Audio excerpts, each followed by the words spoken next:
विठ्ठलनाथ विठपरकडे कटपर दोनों हात, जब भक्तों को वक्त पडे तो दौडे रातों रात. विठ्ठलाच्या भक्ताने त्याला आर्त हाक मारल्यावर तो विठ्ठल त्या भक्तासाठी धावून येतो अशी आख्यायिका आहे. आणि आज तशी परिस्थिती आहे. विठ्ठलाच्या नगरीत जे वारकरी होते नित्य नियमाने पंढरपूरमध्ये येत होते, त्या संतोष देशमुख यांचे कुटुंबीय आज न्याय मागण्यासाठी आलेले आहेत. आणि त्यांची आर्त हाक या विठ्ठलाला आहे की न्याय मिळावा. काय सांगेल दिली की पांडुरंगाच्या नगरीमध्ये आहे, सगळे प्रश्न विचारते, तुला भांबावून गेली असतील, पण काय नक्की भावना आहे? भावना हीच आहे की माझ्या वडिलांवर जो अन्याय झाला आहे त्याविरुद्ध जो न्यायाचे हे पाऊल उचलले जात आहे, त्याविरुद्ध तो त्यांच्यावर अन्याय झाला आहे, त्याविरुद्ध आम्हाला लवकरात लवकर न्याय मिळो एवढंच विठ्ठलाच्या चरणी सांगतो. मग अशी भाषणामध्ये बोलताना तू म्हणली की समोरच्या ज्या आरोपींच्या घरच्यांना सुद्धा त्रास येईल, जर त्यांना जर का फाशी जर का शिक्षा झाली तर. कुठनं मिळाली ही संवेदनशीलता? कुणी हे संस्कार केले? संवेदनशीलता म्हणजे ते तर माझ्या वडिलांनी शिकवली मला. कारण की जे दुःख आज आमच्या कुटुंबावर आहे, कारण की आज त्या दुःखातून आम्ही जातो आहे, म्हणून ते दुःख आज आम्हाला कळतं आहे. म्हणून एवढं वाटतं की जे दुःख आज आपल्यावर आहे ते दुसरं कोणावरही येऊ नये एवढंच वाटतं. आज पोलीस म्हणजे न्यायालयीन कोठडी मिळालेली आहे वाल्मिकी करण्याची, ज्यांच्यावर खरा ब्लेम जातो आहे, चर्चा त्यांच्या बाजूनीच फिरते, त्याच्याबद्दल काय वाटते? आपण समाधानी आहात का? जी प्रोसिजर चालू आहे, सरकार तर तसं म्हणते की प्रोसिजरप्रमाणे चालू. आम्ही विनंती करतो आहे की हे सगळं अंडर ट्रायल चाललं पाहिजे, यांना कुठंही सोडलं दिलं नाही गेलं नाही पाहिजे, जेणेकरून हे काही पुरावे नष्ट करतील, अजून समाजामध्ये दहशत निर्माण करतील, अजून आम्हाला धमक्या देतील किंवा अजून एखादा हत्या करतील. यामुळे यांना कुठंही सूट दिली नाही पाहिजे. आणि देशमुख कुटुंबीय न्याय मागतं आहे, न्याय कसा भेटेल यासाठी तुम्हाला काय करावं लागेल त्या भूमिकेत प्रशासनानं राहिलं पाहिजे. एक एक गोष्टी पुढे येत आहेत, CCTV फुटेज पुढे येतं आहे. तुम्हाला खरंच वाटतं आहे का आता त्यांना यातून सुटका, म्हणजे त्यांना शिक्षा होणार नाही अशी कुठं भीती वाटते का? नाही, त्यांना शिक्षा होणार आहे. त्यांनी जे कर्म केलं आहे, त्यांनी जे चुकीच्या पद्धतीनं केलात.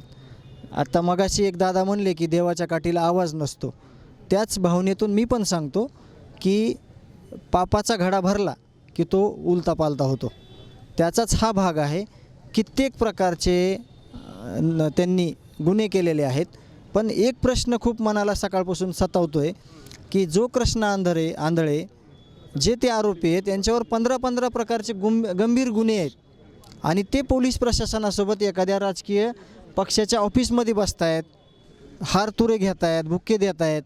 तर मग हा माझा प्रश्न आहे की फरार आरोपीला जर त्यावेळेस शिक्षा दिली असती या पोलीस प्रशासनातील लोकांनी, तर कदाचित माझ्या भावाची हत्या झाली नसती. ही त्यातून झाली आहे की ह्यांचं पूर्ण दुर्लक्ष आहे आणि गंभीर स्वरूपाचे गुन्हे करताना यांनी कुठंतरी अभय दिलं आहे का काय, असा पण माझा प्रश्न आहे. पंकजाताई मुंडे यांचा फोन आला होता, व्हिडिओ कॉल, अजून कुणाचे आले आहेत का? काय म्हणलं पंकजाताई? आम्ही माझ्या वहिनी म्हणजे वैभवीची आई त्यांना म्हणली की न्याय द्या आणि आमच्याकडे या, आणि त्यांनी पण सांगितलं की मी न्याय देते.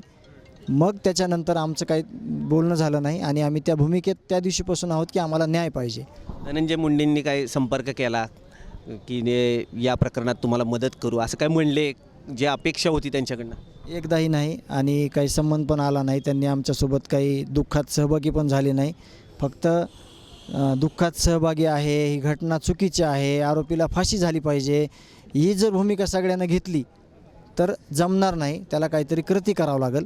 त्याला काहीतरी, जसं तुम्ही आता पंढरपूरमध्ये हा जन आक्रोश मोर्चा आज केला होता, सगळ्यांच्या भावना समजून घेतल्या, सगळे उन्हात बसले, तसं काहीतरी कुठलंही पाऊल कोणी उचललं गेलं नाही. जे भेटायला लोकप्रतिनिधी आले, सामाजिक क्षेत्रातील लोक आले, विविध संघटनातील आले, 18 पगड जातीतील लोक आले, त्या लोकांनी मात्र या देशमुख कुटुंबियाच्या न्यायामध्ये प्रामाणिकपणे सहभाग नोंदवला आणि ते भूमिकेत त्याच आहेत आणि ते न्याय देताना प्रामाणिक प्रयत्न करत आहेत. देवेंद्र फडणवीसांनी शब्द दिला आहे, तुमची अपेक्षा आहे पूर्ण होईल शब्द? त्या शब्दावरच आम्ही कुठंतरी थांबलेलो आहोत. त्यांचा शब्द असा आहे की शेवटचा आरोपी संपेपर्यंत, आणि आम्ही पण दाखवून देऊ की हा शेवटचा आरोपी आहे आणि याला संपल्याशिवाय आम्ही पण समाधानी राहणार नाहीत आणि प्रत्येक आरोपीला फाशीची शिक्षा झाल्याशिवाय आम्ही पण स्वस्थ बसणार नाहीत. आणि त्यानं दिलेला जो शब्द आहे मुख्यमंत्री साहेबांनी, त्यावर आम्ही विश्वस्त आहोत. अनेक प्रकरण निघत आहेत, काही मुंडे यांचं आडनाव पण त्यांचा खून झाला असं समोर येतं आहे. हे एकंदरीत जे आहे विषय ते काही सामाजिक किंवा जातीय नसून हा फार वास्ट विषय असं वाटत. लांब लांबपर्यंत इथं जातीचा विषय नाही, जातीभेदाचा विषय नाही, गटाचा विषय नाही. इथं ज्या सगळ्यांनी भावना मांडल्यात, इथं जे घडलेले प्रकरणं आहेत ते अशा पद्धतीचे आहेत की तिथं कुठल्याच जातीला यांनी भक्ष केलेलं नाही. इथं ज्या प्रवृत्ती ह्या ज्या विकृती आहेत समाजातल्या, या लोकांनी प्रत्येक जातीतील सर्वसामान्य माणसांचे असे हत्या केलेल्या आहेत. त्याविरोधात हा लढा आहे आणि ह्याला जातीचं स्वरूप पण येऊ शकत नाही, का तर सर्व जाती धर्मातील लोक न्यायाच्या भूमिकेत आहेत. आज तुम्ही प्रत्यक्ष त्याचा अनुभव घेतलेला आहे. आम्ही 40 दिवसापासून ती गोष्ट बघत आहोत. पांडुरंगाचं दर्शनाला जाणार आहे आत्ता, हां, दर्शन घेणार आहेत. काय काय मागणार? ज्या भावाने आमच्या 24 वर्ष इथली वारी केली त्याच्यासाठी खरं तर हा न्याय मागणं माझ्यासाठी सगळ्यात म्हणजे हृदयाला पिळवून टाकणारी गोष्ट आहे मला, की मी तिथं जाऊन सुखी संसारासाठी सगळ्या लेकरांना शिकवण्यासाठी, लेकरांच्या ह्याच्यासाठी मागणं केलं पाहिजे.